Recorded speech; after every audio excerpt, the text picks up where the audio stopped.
The year 55 BC represents a significant stage in the long process of conquest and consolidation of Gaul by Gaius Julius Caesar, proconsul of the provinces of Cisalpine Gaul, Narbonensis Gaul, and Illyricum. After 3 years of intense campaigns, marked by military victories but also by moments of crisis, the Roman general found himself faced with a complex situation, in which the Gallic populations, although hit hard by previous defeats, were not yet completely pacified, and beyond the Rhine new pressures coming from the Germanic peoples threatened to destabilize the newly achieved balance. Added to all this were the political ambitions of Caesar, who could not limit himself to a defensive war, but needed sensational successes to consolidate his prestige in Rome, where competition with other leaders and the fragile balance of the Republic made a continuous demonstration of strength necessary. The main sources at our disposal to reconstruct this period come first and foremost from the Commentarii de Bello Gallico, the work of Caesar himself, which offers a detailed, albeit not impartial, narrative of the events. In the books dedicated to the events of 55 BC, he describes the clash with the Germanic tribes of the Usipetes and the Tencteri, the construction of the bridge over the Rhine, and the first expedition to Britain. However, the Caesarian perspective must be read taking into account its political function. The work is not only a military account, but also a propaganda tool aimed at presenting the commander as a defender of Rome and promoter of its greatness. To balance this vision, other authors of the Augustan and subsequent ages, such as Cassius Dio and Plutarch, although writing decades later, provide complementary information, often highlighting the most controversial aspects of Caesar's actions, such as the harshness towards defeated peoples or the use of campaigns as a means of self-promotion. To understand the year 55 BC, it is necessary to remember the state of Gaul in the immediately preceding period. After the decisive naval victory in the Morbihan region against the Venetians in 56 BC, Caesar had subjugated one of the most powerful populations in western Gaul, capable of controlling important maritime trade routes.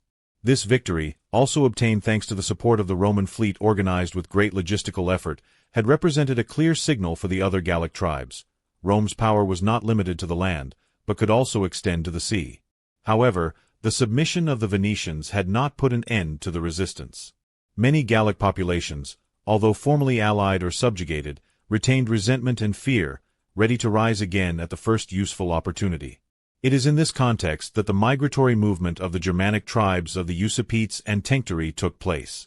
Coming from the eastern bank of the Rhine, these people, driven by pressure from other peoples further east, Caesar speaks in particular of the threat of the Suebi, known for their aggressiveness and military organization, looked for new territories to occupy. According to Caesar's account, around 430,000 individuals, including warriors, women, and children, flocked to the Gallic region near the Rhine, asking permission to settle and promising alliances. For Caesar, however, it was a serious threat. Allowing such a large number of Germans to settle would have meant weakening the security of the border and putting the already difficult-to-control Gallic tribes at risk. Caesar's choice to militarily face Usipetes and Tencteri was therefore motivated by strategic and political needs at the same time. On the one hand, he had to guarantee the security of Gaul now under Roman control. On the other, he needed a new military success to bring back to Rome as proof of his ability as a defender and conqueror. It is important to underline that the ancient sources, although diverging on some details, agree on the fact that Caesar did not simply repel the invasion, but adopted an extremely firm line, which culminated in the almost total destruction of these tribes. This severity, described by Caesar himself as necessary, was later interpreted by some as an act of cruelty, particularly the massacre of defenseless men after the failure of negotiations. 55 BC did not end with the clash against Usipetes and Tencteri. After having consolidated the Rhenish front and demonstrated Roman power with the construction of an imposing wooden bridge over the river, a work which the sources present as having been completed in a few days and which represented not only a technical passage but also a political message, Caesar turned his attention towards the west, beyond the British Sea.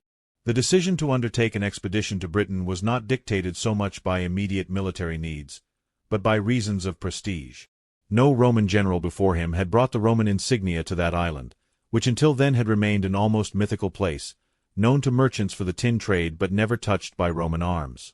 The first expedition to Britain, undertaken with a fleet that was not entirely adequate and with little knowledge of the coasts and local populations, did not have great results from a military point of view. Caesar himself admits that the clashes were limited and that logistical difficulties, tides, and climatic conditions made the operation complicated. However, from a symbolic point of view, the Roman landing was an important success, since it demonstrated Rome's ability to project its power even beyond the borders of the known world. The introduction to this crucial year, therefore, must be read as the description of a moment of transition. Caesar was no longer just the commander who had defeated rebellious Gallic populations, but he began to present himself as the general capable of facing the dangers coming from beyond the Rhine and of leading expeditions beyond the sea. The echo of his actions in 55 BC resonated in Rome, where news of his victories and extraordinary exploits were cleverly spread to strengthen his image. At the same time, they laid the foundations for the subsequent campaigns, the return to Britain in 54 BC, the further wars in Gaul, and finally, the fame that would accompany Caesar until the outbreak of the Civil War. The year 55 BC therefore marks a turning point in the Gallic campaign. The actions against the Usipetes and the Tencteri strengthened the security of the Rhenish border and highlighted the Roman ability to face the threats coming from the Germanic world. The construction of the Rhine bridge was a political as well as military act, a message of domination and deterrence. The expedition to Britain, although limited in concrete results, opened a new perspective, projecting Rome towards territories never reached before. In the sources, particularly in the Commentarii, this year appears as a fundamental chapter in Caesar's narrative, in which security needs, personal ambitions, and the desire to write one's name in history with unprecedented undertakings intertwine. After the Roman victory in the naval battle of Morbium in 56 BC, Caesar found himself having to manage a vast and complex territory, inhabited by Gallic populations who, although reduced by the war and partly subjugated, were not yet completely pacified. The defeat of the Venetians, a powerful maritime people due to their knowledge of the routes and their ability to dominate the coasts of Armorica, represented a turning point. The Romans, initially lacking naval tradition in the region, had to quickly build a fleet, adapting Mediterranean techniques to the particular conditions of the Atlantic Ocean. Caesar himself, in the third book De Bello Gallico, recalls how his victory was possible not only thanks to the discipline of the legions but also due to the ingenuity in finding a technical solution, with the use of scythes mounted on the antennas of the Roman ships to break the sails and render the Venetian boats defenseless. The destruction of the Venetians' naval power had meant the end of their commercial supremacy and the subjugation of the people of the Breton coast, but it had not erased the tension that simmered beneath the surface. Many Gallic tribes had bowed only out of necessity. The harshness with which Caesar treated the Venetians after the surrender, with the execution of the leaders and the enslavement of a large part of the population, was a clear warning to others. This severity, described coldly by Caesar himself, had the effect of intimidating some, but also fueled deep resentments that would manifest themselves in the following years. Plutarch, in the Life of Caesar, notes how the punishment of the Venetians was considered excessive even by some contemporaries, but Caesar's logic was clear. Only fear could have guaranteed the obedience of such independent populations. The Roman army, at the end of the campaign of 56 BC, was in good overall condition, although worn out by years of continuous warfare. Caesar had about 8 legions, some veterans of the first campaigns in Gaul, others more recently recruited. The legions, organized with discipline and constant training, represented a superior force compared to the Gallic tribal bands, often valiant fighters but lacking strategic coordination. The use of auxiliary cavalry, recruited from populations allied and loyal to Rome, completed the military structure. However, maintaining such a large army in foreign territory required enormous logistical efforts. Supplies of grain, fodder for horses, tools for building camps, and materials for the fleet. Caesar himself underlined several times, in his Commentarii, how logistics was an essential part of the war in Gaul. From a political point of view, Gaul was far from pacified. Some tribes, such as the Aedui, remained allies of Rome, although not without discontent with the weight of the Roman presence and the reduction of their traditional influence. Other populations, such as the Carnutes and the Senans, had accepted submission but remained ready to rebel. In the more distant regions, towards the Rhine, the situation was even more unstable. There the Gallic populations lived in constant contact with the Germanic tribes, whose mass entry into Gaul could have triggered new waves of conflicts. The main fear, in fact, was not only internal rebellion, but the arrival of external populations. Caesar was aware that the Germans posed a threat of a different order than the Gauls. If the latter were divided into many tribes with often conflicting interests, the Germans were described as more ferocious, less inclined to compromise, and moved by constant pressure from more eastern populations. The example of the Suebi, cited in De Bello Gallico, was emblematic, a people capable of moving tens of thousands of armed men, disciplined by a powerful king like Ariovistus, whom Caesar had already defeated years earlier, in 58 BC, near the Vosges. The Germanic threat had never been completely eliminated, and the arrival of new tribes, the Usipetes and the Tencteri, in 55 BC immediately brought tension back to the borders of the Rhine. Before that time, however, Caesar needed to consolidate his successes.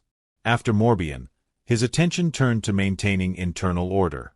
The Roman allies, such as the Aedui, pressed the general to guarantee security against the still rebellious tribes and against population movements that threatened their interests. Caesar, for his part, knew well that his political power in Rome depended strictly on military successes. In the context of the triumvirate with Pompey and Crassus, it was necessary for each member to bring victories and prestige. Pompey dominated in Spain and Rome, Crassus aspired to a great campaign against the Parthians, and Caesar had to demonstrate that he knew how to manage Gaul, presenting concrete and sensational results every year. The army, although solid, was not immune to difficulties.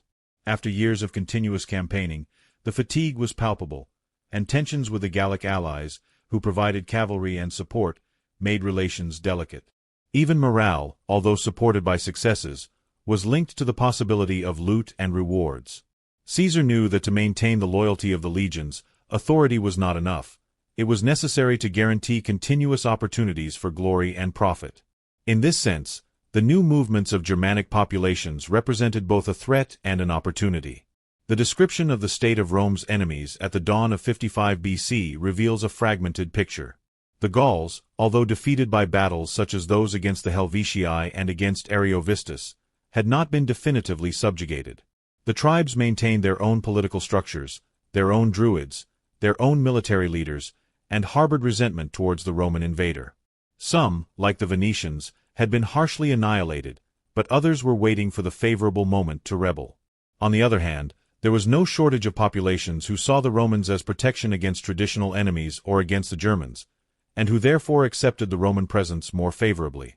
This complex network of alliances and rivalries constituted one of the main elements that Caesar was able to exploit with political skill, dividing his enemies and presenting himself now as an ally, now as a dominator. Beyond the Rhine, however, the situation was different.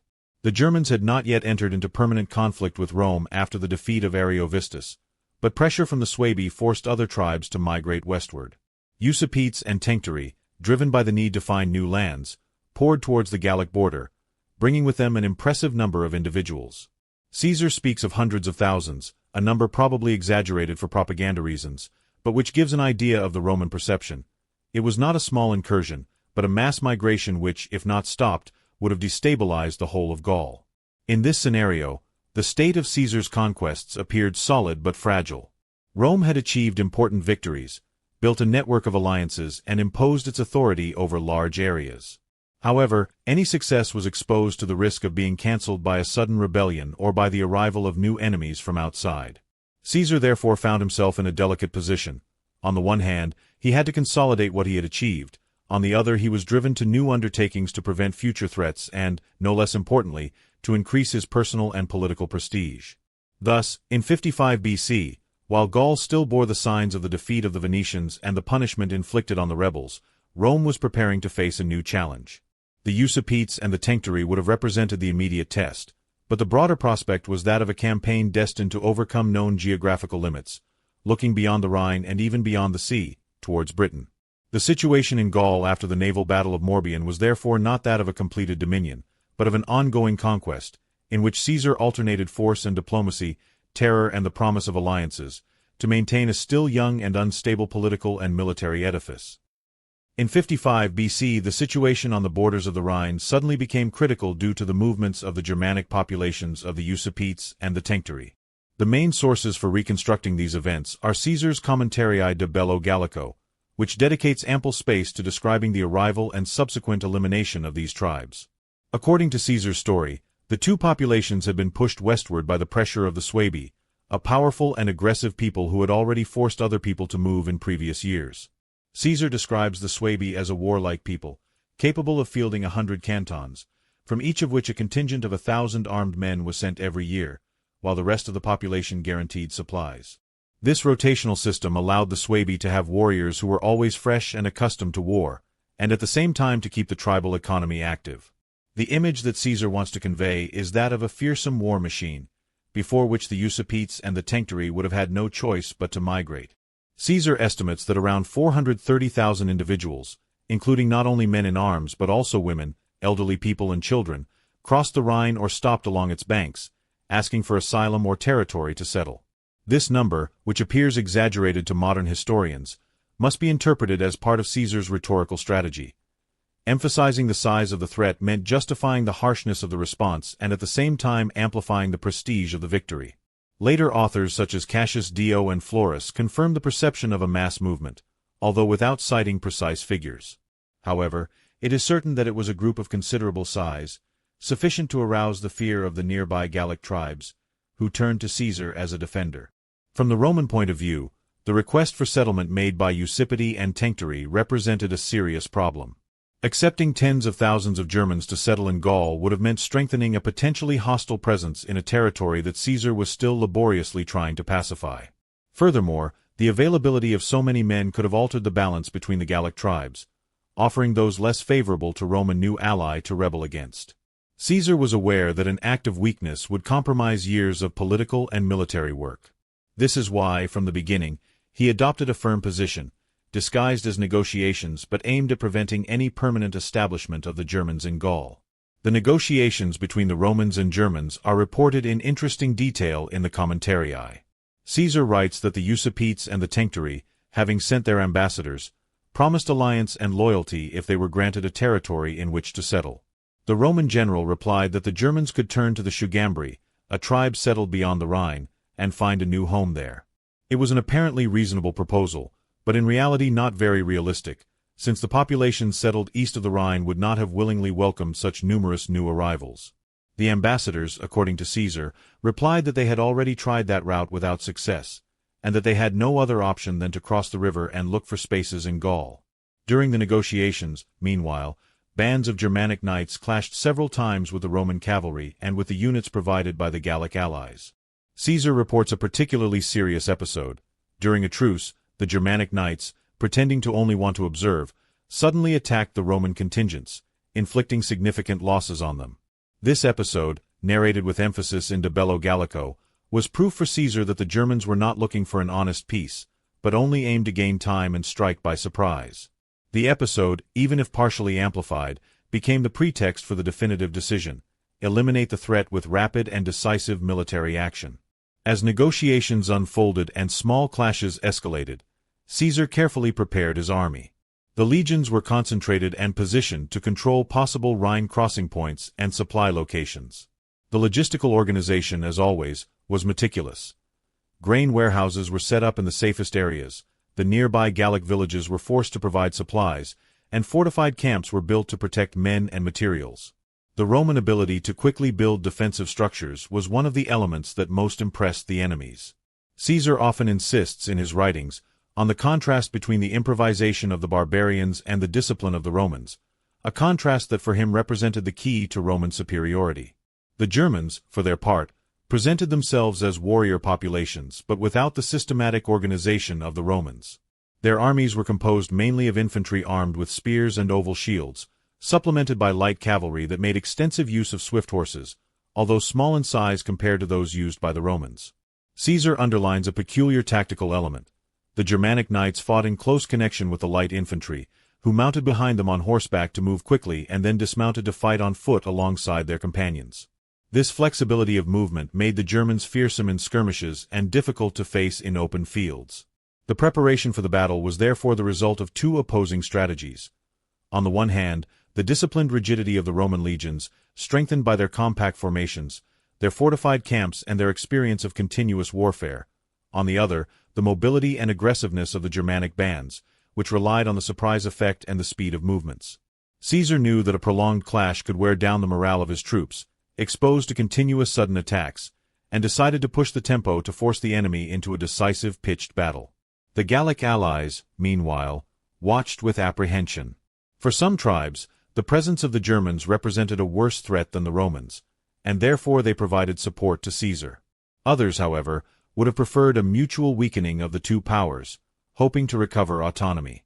This ambiguous attitude explains why Caesar was so careful to demonstrate his strength. He not only fought against the Germans, but spoke indirectly to the Gauls, sending the message that Rome would not tolerate intrusions and that Roman protection was inseparable from submission. On the eve of the battle, therefore, The situation was clear. Usipetes and Tencteri did not intend to retreat, Rome could not accept their settlement, and the negotiations had also foundered due to episodes of betrayal and preliminary clashes. Cesare aveva predisposto l'esercito per un attacco rapido, mentre I Germani, forti della loro mobilità, contavano di sorprendere ancora una volta I Romani o di costringerli a traditive più favorevoli. The imminent clash was not an isolated episode, but the culmination of a series of events that combined migratory pressures, political fears, and the need for personal prestige. The resulting battle would have had consequences not only for the populations involved, but for the entire balance of Gaul and for Caesar's reputation in Rome, where successes in Gaul were followed carefully and interpreted in a political light. In Caesar's story, the sequence of events that led to the decisive clash with the Usipetes and the Tencteri unfolded rapidly and with a crescendo of tension. The initial skirmishes between the two sides had already demonstrated the insidious nature of the enemy, but the episode that precipitated the situation was, as reported in the fourth book of the Commentarii de Bello Gallico, the sudden attack of the Germanic knights during an agreed truce. About 800 knights, pretending to approach without hostility, suddenly fell on the Roman cavalry units and inflicted a heavy loss on them, with about 70 killed and numerous wounded. Cesare comments that it was a betrayal that demonstrated the impossibility of trusting those adversaries, and underlines how that episode was decisive in pushing him not to hesitate any further.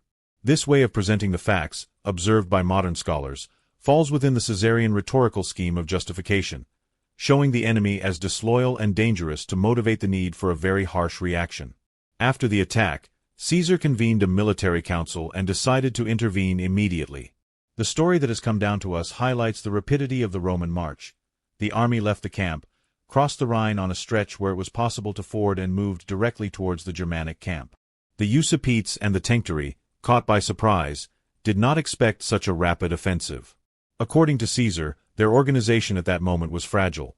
The warriors were partly dispersed in search of fodder and food, the tribal leaders had not prepared solid defenses, and the presence of families and wagons slowed down any attempt at maneuver.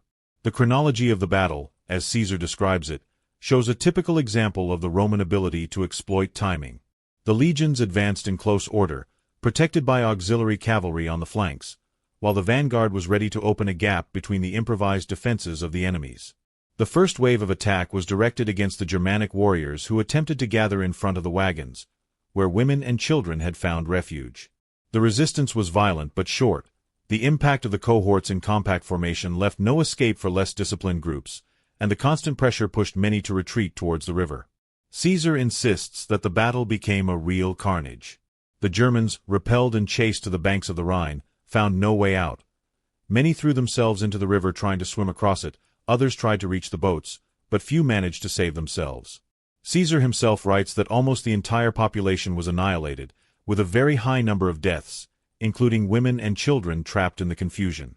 This episode, which today appears as a massacre rather than a battle, was presented in the Commentarii as a complete victory, obtained in a few hours thanks to the superiority of Roman order and discipline. Roman tactics, in this circumstance, appear as a mixture of speed and brutality. The immediate attack prevented the Germans from organizing any effective defense, and the fact of hitting them when they were disordered and distracted by supplies made victory almost inevitable.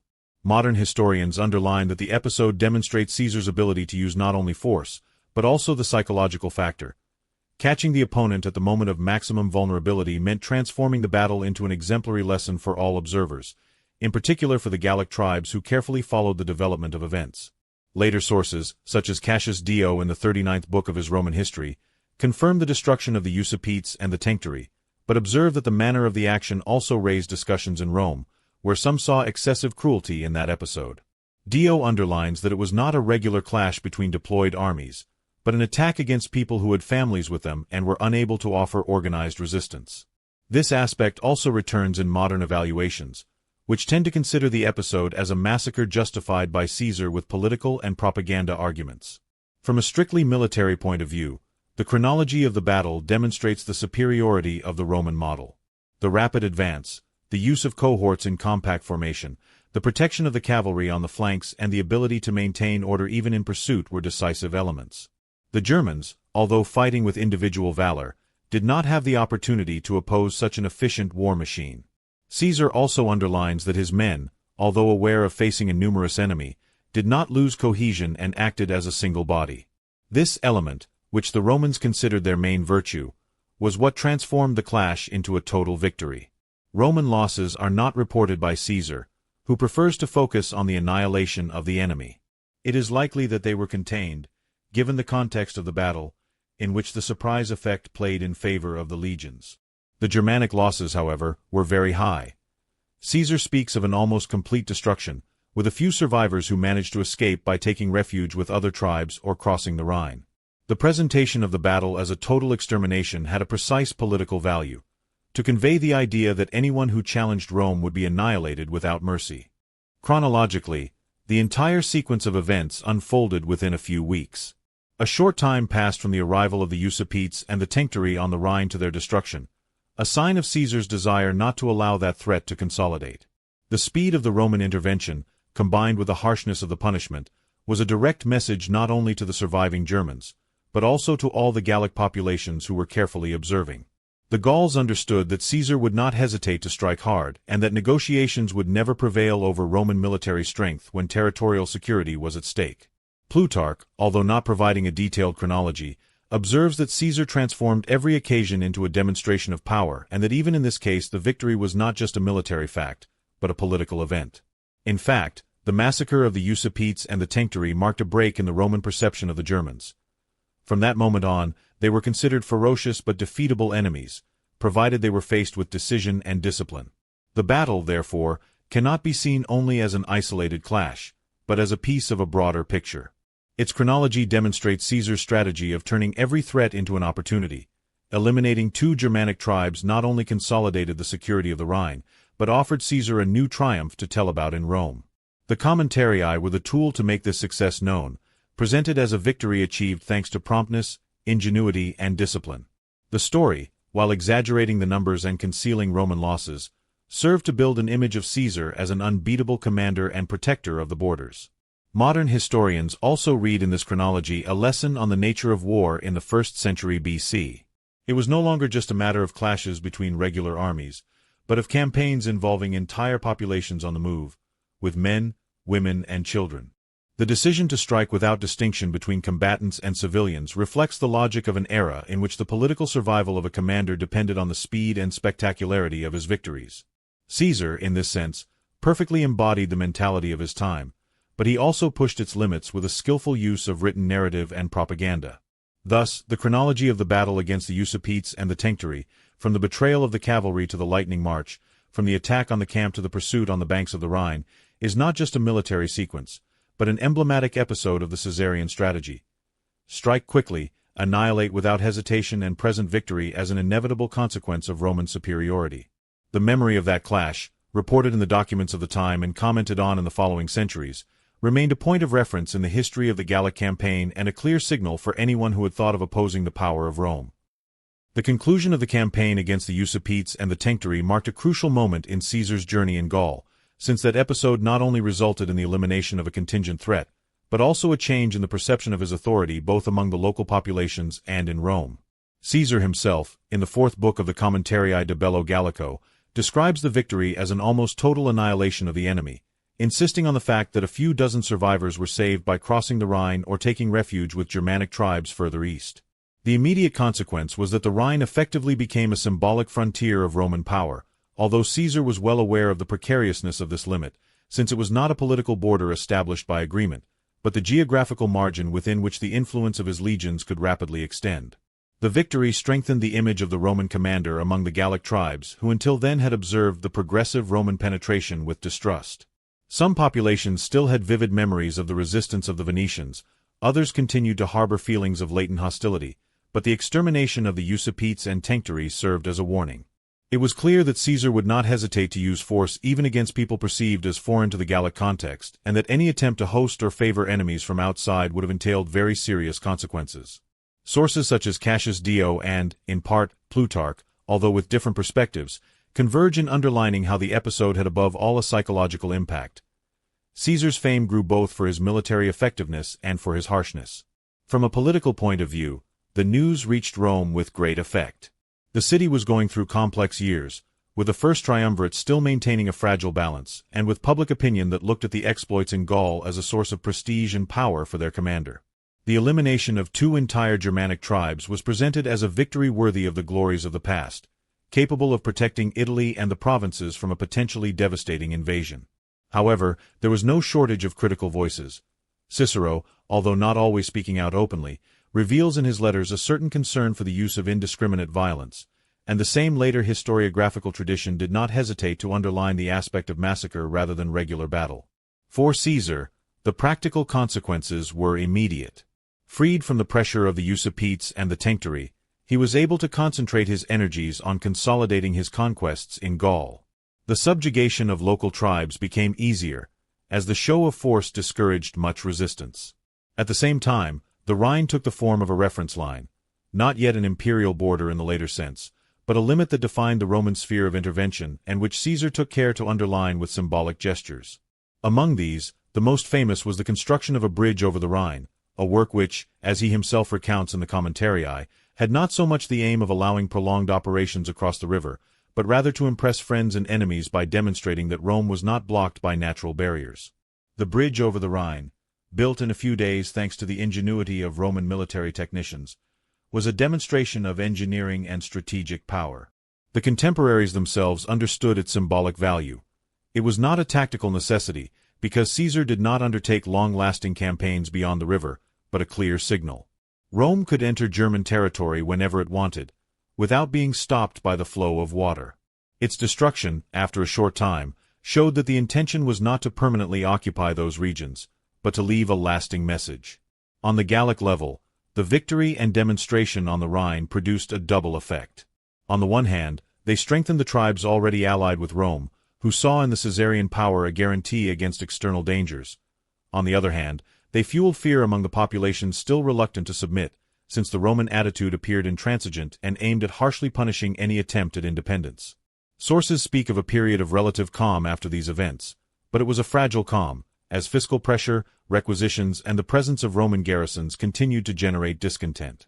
The outcome of the campaign against Usipetes and Tencteri was therefore twofold: military, with the destruction of a direct threat, and political, with the consolidation of Caesar's authority both in Gaul and in Rome. But there was also a third level, of a strategic nature, which opened the doors to a new scenario. With the Rhine temporarily pacified and the Gallic populations intimidated, Caesar was able to turn his gaze further towards Britain. It was not just a question of geographical curiosity, but of a project that responded to specific needs: to strike the British tribes who had supported the Gauls in previous conflicts, to obtain political prestige through an undertaking never attempted by any Roman commander, and to consolidate his image as a general capable of taking the legions where no one had dared before. The decision to think about an expedition to Britain, therefore, arose directly from the consequences of the victory on the Rhine. The security of the eastern border and the temporary Gallic submission opened up a space for maneuver that Caesar wanted to exploit. In the Commentarii, the transition is presented as natural. Once the German threat has been eliminated, the general prepares to punish those on the other side of the Channel who had supported the rebels. However, behind this narrative was hidden an eminently political choice: to offer Rome a new theater of glory and consolidate its role in the context of the First Triumvirate. The consequences of the victory were also felt by the Germanic populations not directly involved in the clash. Some tribes, as later authors report, tried to establish diplomatic relations with Caesar to avoid suffering the same fate as the Usipetes and the Tencteri. This shows that the brutality of the action had a non-negligible deterrent effect. At the same time, however, it also created a precedent of mistrust and hostility that would fuel further conflicts along the Rhine in the following decades. From the point of view of overall strategy, the year 55 BC therefore ended with a paradoxical situation. Gaul appeared pacified, the Germans had been repelled and annihilated, and Caesar could proclaim a total victory. But in reality, beneath the surface, tensions and resentments were simmering that would not take long to explode. The massacre of the Usipetes and the Tencteri had impressed the Gauls, but had not convinced them of the goodness of the Roman presence. Britannia, on the other hand, did not represent an indispensable objective from a military point of view, but rather a choice aimed at strengthening the personal image of the commander. The most lasting consequence of the episode was therefore the broadening of the Caesarian perspective. Up until this point, the Gallic campaign had focused on the subjugation of local tribes and the defense of the borders.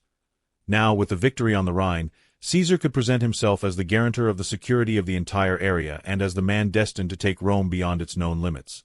The link between the annihilation of the Usipetes and the Tencteri and the decision to start the expedition to Britain appears evident. The first episode provided legitimation, the second the opportunity to increase one's myth. Modern authors have emphasized that the brutality of the battle on the Rhine and its ruthless outcome were also an internal message. Caesar did not only speak to the Gauls or the Germans, but above all to the Senate and the Roman people, showing that he was able to guarantee the security of Italy with rapid and effective methods. The northern border, traditionally perceived as vulnerable, now appeared firmly under control. This strengthened his political position and allowed him to present the future expedition to Britain not as an adventure, but as a coherent step in a preventive defense strategy. In summary, the outcome of the battle against Usipetes and Tencteri did not end in the destruction of two Germanic tribes. The consequences were much broader: the consolidation of Roman power in Gaul, the definition of the Rhine as a symbolic frontier, the demonstration of engineering and military strength with the construction of the bridge, the preparation of a new phase of the campaign that would lead the legions across the sea. It was a turning point, which transformed the Gallic campaign from a war of conquest and defense to a platform for broader projections, paving the way for the British enterprise and helping to build the legend of Caesar as a general capable of pushing beyond the limits of the known world. When Caesar decided to undertake the first expedition to Britain in 55 BC, he did so in a context that appeared favorable from a military point of view, since the Gallic populations had been reduced to temporary obedience and the border on the Rhine had been symbolically secured after the destruction of the Usipetes and the Tencteri. The official motivation, reported by Caesar himself in the fourth book of the Commentarii de Bello Gallico, was to strike the British tribes who had supported the Gallic resistance in previous years with reinforcements and supplies.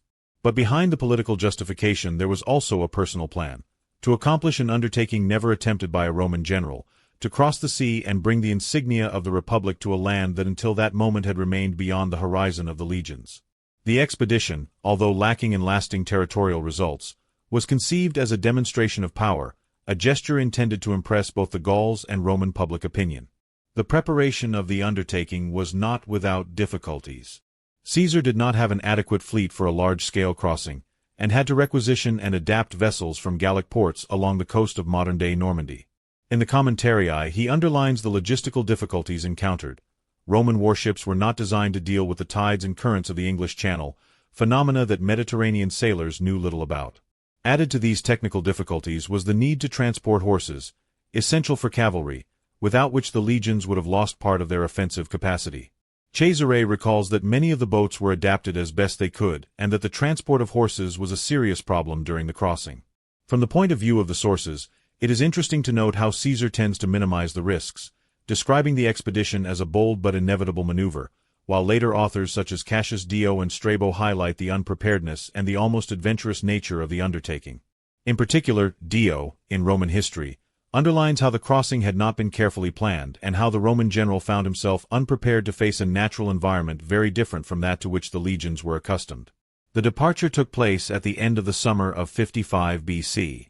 Caesar says that he left some legions on the mainland to garrison the newly pacified territories and moved with 2 legions and part of the cavalry. The number of men was not impressive, and this confirms that the operation did not have the aim of stable conquest, but of exploration and intimidation. The crossing was complicated by weather conditions, and part of the cavalry was unable to set sail at the same time as the main fleet. This separation would have had significant consequences in the first clashes in Britain, since the Romans initially found themselves without a fundamental component of their forces. The landing, as described by Cesare, was not simple. The British tribes, warned and ready to repel the invasion, had gathered on the coast with a considerable mass of warriors and war chariots. Caesar underlines the difficulty of the moment. The Romans had to get off the ships into deep water, with helmet and armor, and face an enemy already deployed on the shore. The initial hesitation of the troops was overcome only thanks to the initiative of the eagle-bearers of the 10th Legion, who threw themselves into the sea to advance and stimulate their companions. This episode, reported with emphasis in the Commentarii, shows Caesar's ability to transform even a critical moment into a heroic narrative, in which the courage of a few carried the masses along. The clashes on the beach were very harsh. The Britons, led by local leaders who knew the terrain and the currents perfectly, used war chariots and light cavalry to harass the Roman troops. Caesar carefully describes British tactics, noting how chariots served not only for transportation but also as mobile platforms from which warriors could fight and then quickly retreat. This tactic, unknown to the Romans, created great confusion, as the Britons appeared and disappeared rapidly, hitting the weak points of the deployment. Despite the difficulties, the Romans managed to establish a bridgehead. The legions advanced slowly and fortified themselves on the beach, taking advantage of the temporary retreat of the Britons. Caesar says that after the first impact there were diplomatic contacts. Some tribes sent hostages and declared themselves willing to negotiate.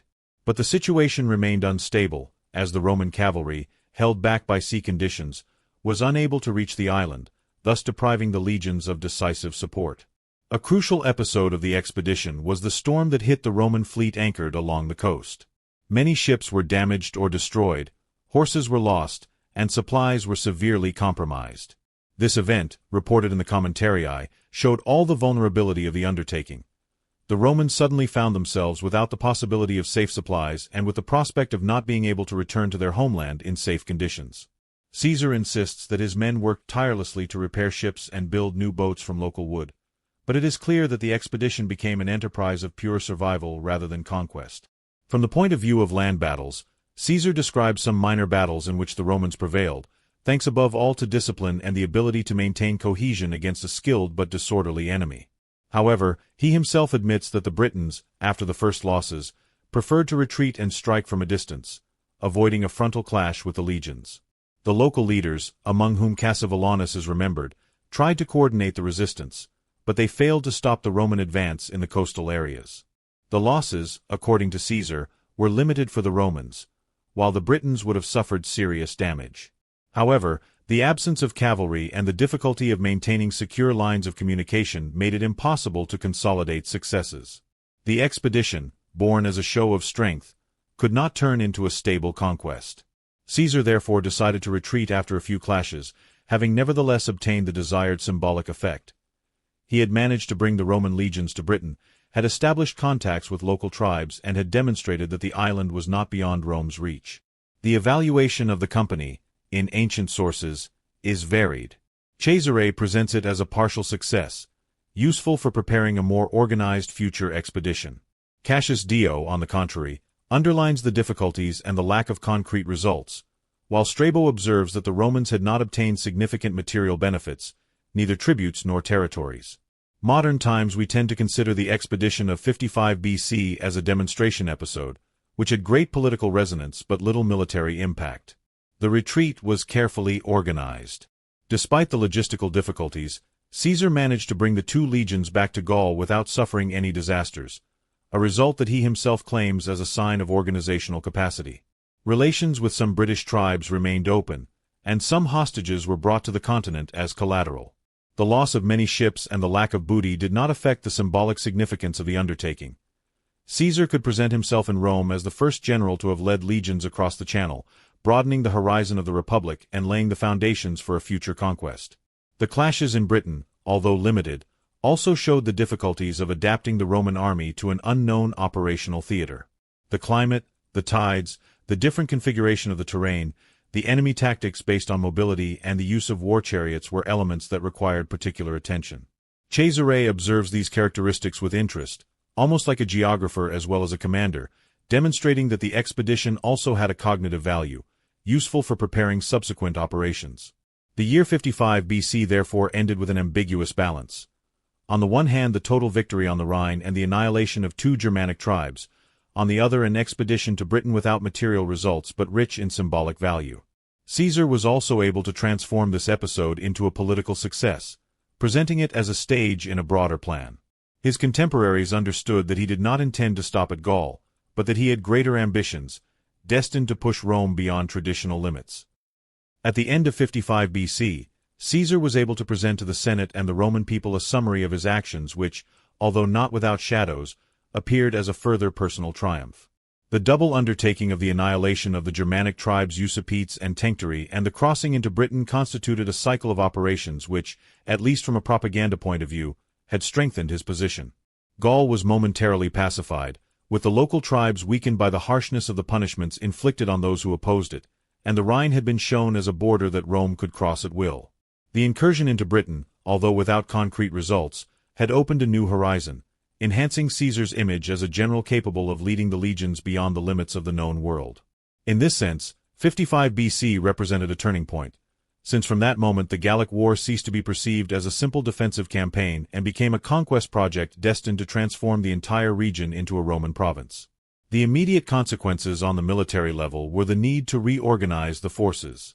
The storm that had damaged a large part of the fleet required the construction of new ships and the development of a stable naval capacity, capable of operating not only in the Mediterranean but also in the northern seas.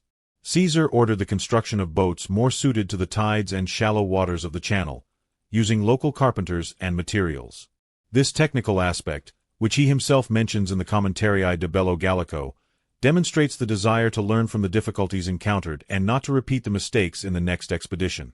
Furthermore, the Roman cavalry had to be reorganized to face enemies who made extensive use of war chariots, which it was necessary to deal with specific tactics.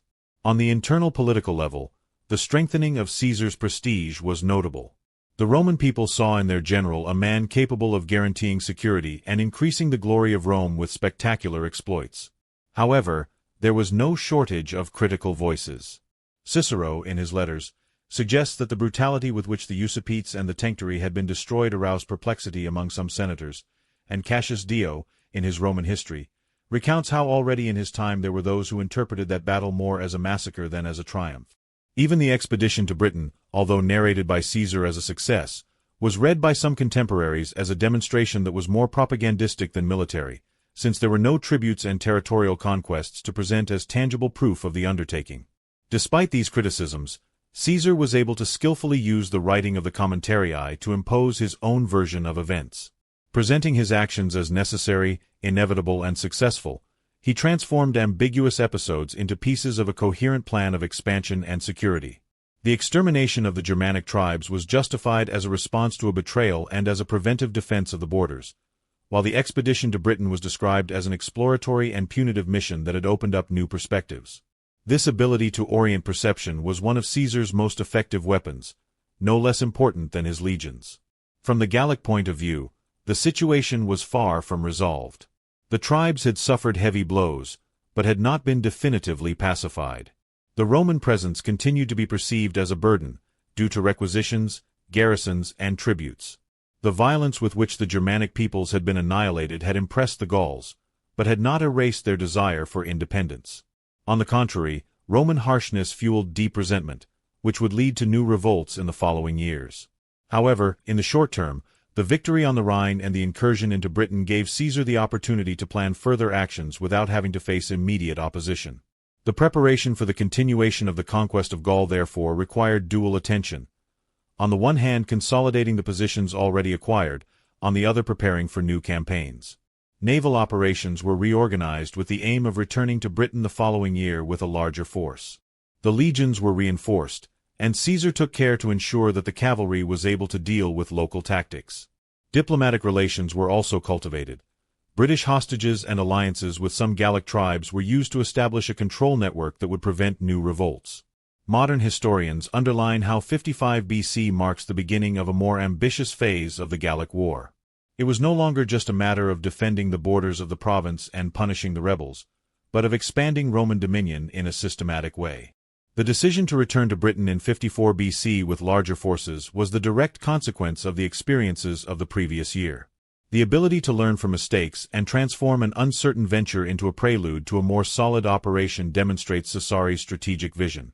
Contemporary and subsequent sources agree in seeing this period as a moment of expansion that was not only geographical but also symbolic. Plutarch, in the Parallel Lives, underlines how Caesar had the ambition to surpass Alexander's exploits, pushing Rome beyond its known limits. Britain, while not offering immediate riches, represented a symbolic border to cross, a challenge that strengthened the general's image. Cassius Dio, more critical, observes instead that the undertaking was devoid of concrete advantages, but does not deny that it had a strong impact on the perception of Roman power. Ultimately, the year 55 BC ended with intense preparation for the subsequent campaigns. The construction of new ships, the strengthening of the legions, the diplomatic management of the Gallic and British tribes were all activities aimed at maintaining the initiative. Caesar did not intend to let the memory of his exploits fade. On the contrary, he wanted to consolidate it with new actions that demonstrated the continuity of his project. There are many conclusions that can be drawn from this year. From a military point of view, Caesar once again demonstrated the superiority of Roman discipline, capable of transforming difficult situations into victories or orderly retreats. From a political point of view, he knew how to exploit each episode to strengthen his image, using the Commentarii as a legitimation tool. From a strategic point of view, it opened new perspectives, transforming Gaul into a starting point for further expansion. 55 BC was not a year of definitive territorial conquests, but of preparation and consolidation. The victories on the Rhine and the incursion into Britain did not immediately change the political geography of the region, but they did change the perception of Roman power. Caesar established himself as the general capable of guaranteeing security and broadening Rome's horizons. The subsequent campaigns would show how fragile the Gallic submission still was and how arduous the path towards complete conquest was. But the seed had been sown, and the fate of Gaul was now sealed. In conclusion, the year 55 BC represented a fundamental passage in the Gallic campaign. With the destruction of the Usipetes and the Tencteri, Caesar symbolically secured the Rhine as a border. With the expedition to Britain he opened a new front that would increase his personal glory, and with the preparation of the subsequent campaigns he laid the foundations for the transformation of Gaul into a Roman province. The harshness of his actions and the skill of his propaganda made him an undisputed protagonist of the 1st century BC, a man capable of shaping events and presenting himself as the architect of a new destiny for Rome.